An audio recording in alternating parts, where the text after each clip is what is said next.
Hello friends. तो दोस्तों, recently friends circle में डिस्कशन हो रहा था, हम कुछ बात कर रहे थे, तो कॉस्ट ऑफ लिविंग को बात हो रही थी और डिफरेंट कंट्रीज़ को हम डिस्कस कर रहे थे कि कहाँ का सबसे महंगा या कहाँ का सबसे चीप है, सॉर्ट ऑफ। बट इसी में से एक जैसे कोई न्यू कमर्स इंडिया आते, पर्टिकुलर दिल्ली आते हैं, तो उनके लिए ये जानना बड़ा ज़रूरी होता है कि एक फैमिली के साथ कॉस्ट ऑफ लिविंग आपका क्या रहेगा दिल्ली में।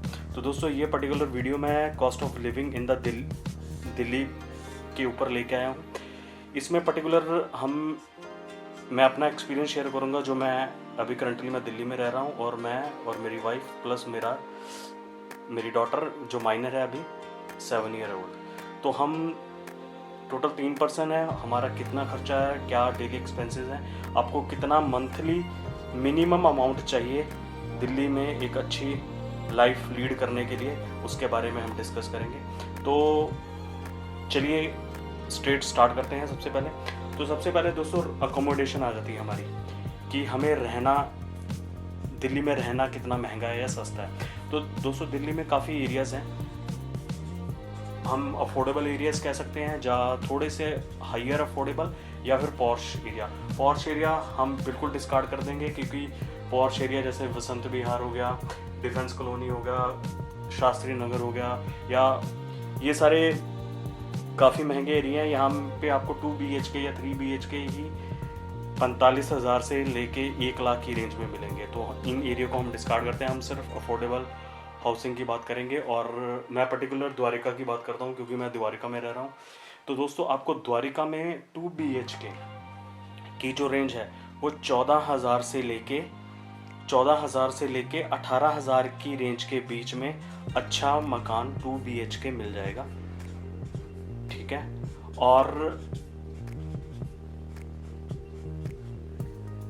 एक चीज़ इसमें याद रख लीजिए, अगर आप दिल्ली आ रहे हैं तो आपको ब्रोकरेज के रूप में जनरली ब्रोकर 1 मंथ का चार्ज करते हैं, बट ये नेगोशिएशन अमाउंट होती है।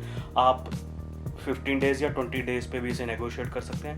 और जो सिक्योरिटी होती है, ऑनर ज़्यादातर 2 महीने की रखता है, बट बीच बीच में आपको 1 महीने वाले भी मिल जाएंगे जो सिर्फ 1 महीने का सिक्योरिटी डिपॉजिट रखते हैं। तो ये आप एक कंसिडर कर सकते हैं खर्चा। तो रेंट 14 से 18,000 के बीच में, और इसमें कुछ भी इंक्लूड नहीं होगा। इंक्लूड तो जैसे सोसाइटी चार्जेस हैं, अब हम इसमें सोसाइटी चार्ज लिख देते हैं, तो ये वेरी करता है। अगर तो आप हाई राइज में रह रहे हो या DDA के फ्लैट में रह रहे हो, तो ये 500 से लेके 1500 तक, ये 2000 हो सकती है। कुछ सोसाइटीज़ हैं जो 2000 तक मंथली चार्जेस करती हैं, सोसाइटी चार्जेस। बट जहाँ पे मैं रह रहा हूँ वहाँ पे हम 500 अभी पे कर रहे हैं। तो 500 से लेकर 2000 की रेंज में आपको मिल जाएंगी। जो 2000 की रेंज वाली होती है ज़्यादातर, उनमें आपको लिफ्ट, ये सारी फैसिलिटी मिलती है। और जो नॉर्मल्स हैं 400-500 या अब, इनमें आपको स्टेयर्स ही मिलेंगी, और ये 3 या 4 मंजिली फ्लैट्स DDA के फ्लैट होते हैं। तो ये आ गया अकोमोडेशन, हमारा पहला मेन एक्सपेंस जो दिल्ली में है। उसके बाद है हमारा खाने का, जिसे हम ग्रॉसरी कह सकते हैं। तो दोस्तों, ग्रॉसरी एक फैमिली, हम 3 पर्सन के लिए, 2 अडल्ट एंड 1 माइनर के लिए हमारा ग्रॉसरी का खर्चा है 5,000 से लेके 6,000 के बीच में। इसमें मैं बात करूं तो इसमें सारी चीज़ें कवर होती हैं, जैसे कि आपका पाउडर हो गया, परफ्यूम्स हो गए, साबुन हो गया, राशन हो गया, ये सारी चीज़ें हम यूज़ करते हैं। तो ये सारी चीज़ें ग्रॉसरी में मैंने इंक्लूड कर ली हैं, खाने से लेके आपका कॉस्मेटिक तक। छोटा, नॉट ए फैशनेबल आइटम नहीं, जो डेली रूटीन में यूज़ होने वाला है। ये हमारी होगी ग्रॉसरी। थर्ड पॉइंट हो गया हमारा यूटिलिटीज़ में दोस्तों आ जाएगा हमारा बिजली के बिल, इंटरनेट के बिल, आपका लैंडलाइन का बिल, आपके मोबाइल्स के बिल, व्हाटएवर जो भी चार्जेस हैं। तो ब्रॉडबैंड जैसे आप यूज़ करते हो, तो ब्रॉडबैंड लगा लीजिए, जो भी आप स्पीड या डाटा के रूप में अवेलेबल है, जैसा भी आप लेना चाहें, वो डिफरेंट वेरी करता है। बट मेरा 800 रुपये इंटरनेट का खर्चा है, ठीक है। इलेक्ट्रिसिटी गर्मियों में एसी चलता है 12 से 14 घंटे, तो 5 महीने इलेक्ट्रिसिटी जो बिल रहता है उसकी रेंज रहती है 5,000 रुपये। 5 मंथ का रहता है 5,000, और जो रेस्ट ऑफ जो 7 महीने बचते हैं उनमें ऑन एन एवरेज 1,500 रुपये रहता है बिल।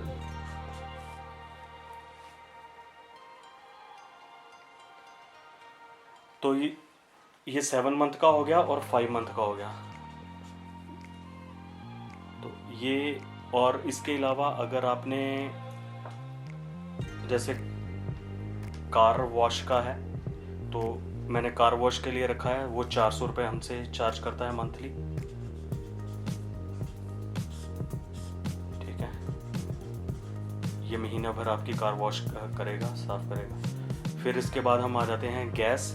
तो जनरली आपको सोसाइटीज़ में पाइप वाली गैस मिल जाएगी, बट इन केस आपको पाइप वाली नहीं मिलती है तो सिलेंडर लेना ही पड़ेगा। मैं इस सिलेंडर का यूज़ कर रहा हूँ, तो मेरा एक सिलेंडर 35 से 40 दिन निकालता है, तो रफली उसकी कॉस्टिंग रख लीजिए 600 रुपये। अगर गैस पाइपलाइन है तो ये काफ़ी कम बैठता है, ये 350 या 300 रुपये बैठता है, बट सिलेंडर 600 रुपये पड़ता है। तो ये मैं, तो ये दोस्तों कुछ यूटिलिटीज़ हैं जो मैंडेटरी हैं, क्योंकि इलेक्ट्रिसिटी के बिना आप नहीं रह सकते, बिजली के बिना इंटरनेट ही प्रायोरिटी है। और आपके मोबाइल के रिचार्ज आजकल जियो या एयरटेल या वो काफ़ी सस्ते हैं, तो उसका आप ऑन एन एवरेज लगा लीजिए पर पर्सन 200 रुपये। तो फैमिली में हमारा ये 500 रुपया मोबाइल का रिचार्ज रहता है। और उसके अलावा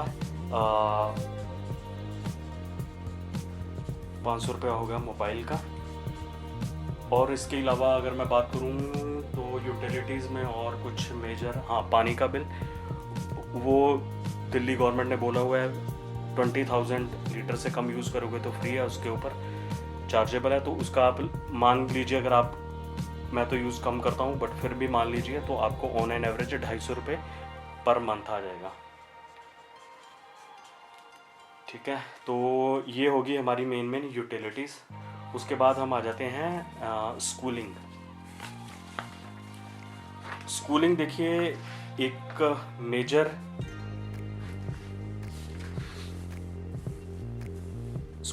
मेजर खर्चा है, खासकर द्वारिका में कह लीजिए, या जितने भी ज़्यादातर दिल्ली में अच्छे या प्राइवेट स्कूल हैं, अच्छे तो क्या कह सकते हैं, सब में कंपटीशन है, but schooling is bit expensive अगर मैं कंपेयर करूं और सिटीज़ के मुकाबले। मुझे बेंगलोर या मुंबई का आइडिया नहीं है, तो मैं सिर्फ पंजाब या हरियाणा या हिमाचल में इंस्टीट्यूट से कंपेयर कर रहा हूँ। बट दिल्ली में आपको नर्सरी के बच्चे के लिए रफली 8 से 10,000 रुपये पे करने पड़ते हैं मंथली। तो स्कूलिंग आप 8 से 10,000 रुपये मान के चलिए, ये स्कूल का खर्चा है पर मंथ। और स्कूलिंग हो गया मेन, उसके बाद हो गया ट्रांसपोर्ट। तो ट्रांसपोर्ट में दोस्तों हमारा आ जाएगा कि हम डेली, जैसे डेली मेरा ऑफिस रन है या वाइफ 2 व्हीलर या 4 व्हीलर यूज़ कर रही है, वटएवर, तो हमारे पास एक 2 व्हीलर है, 4 व्हीलर भी है। और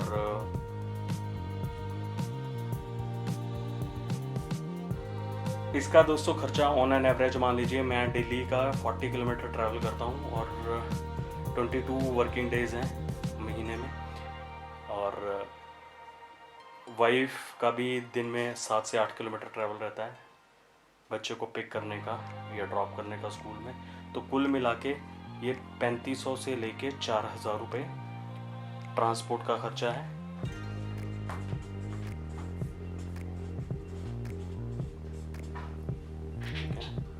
इसमें मैं गाड़ी की वेयर एंड टेयर या सर्विसिंग का कुछ मैं ऐड नहीं कर रहा हूँ, ये सिर्फ खर्चा है जो पेट्रोल हम यूज़ कर रहे हैं, इतना पेट्रोल हमारा लगता ही है। तो ये 3500 से 4,000 का ही, इसमें 4 व्हीलर एंड 2 व्हीलर इंक्लूड है। तो ट्रांसपोर्ट हो गया। बाकी इंटरटेनमेंट नेक्स्ट सेक्शन हमारा। इंटरटेनमेंट में दोस्तों हमारा वही आ गया कि अगर आप जो भी लाइफस्टाइल जी रहे हो या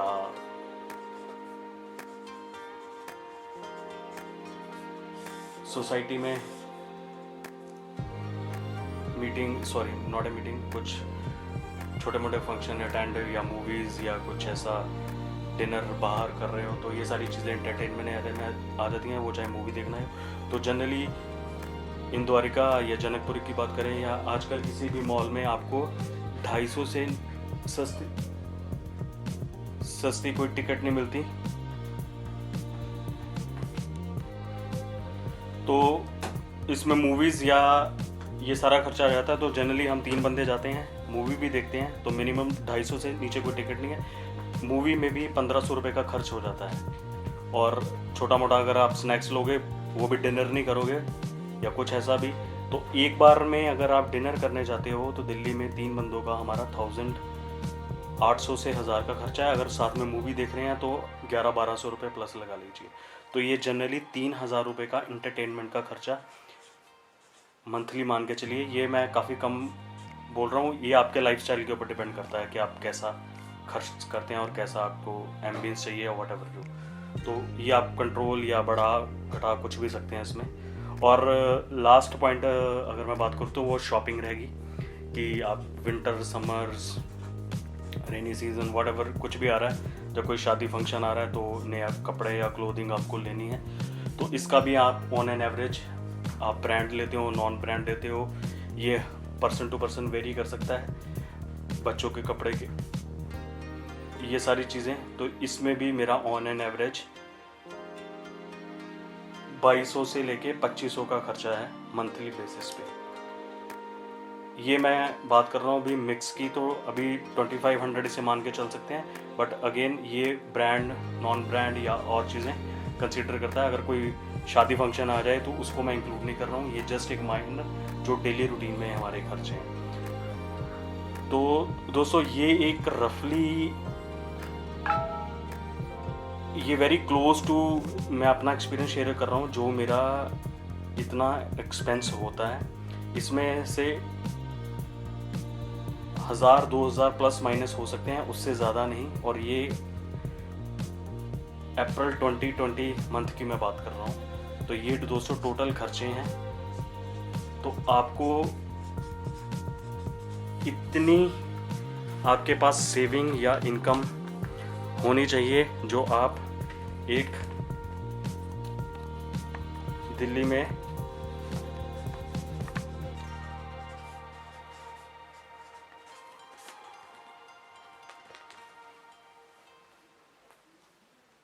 में खर्चे के लिए आपको इतनी अमाउंट चाहिए।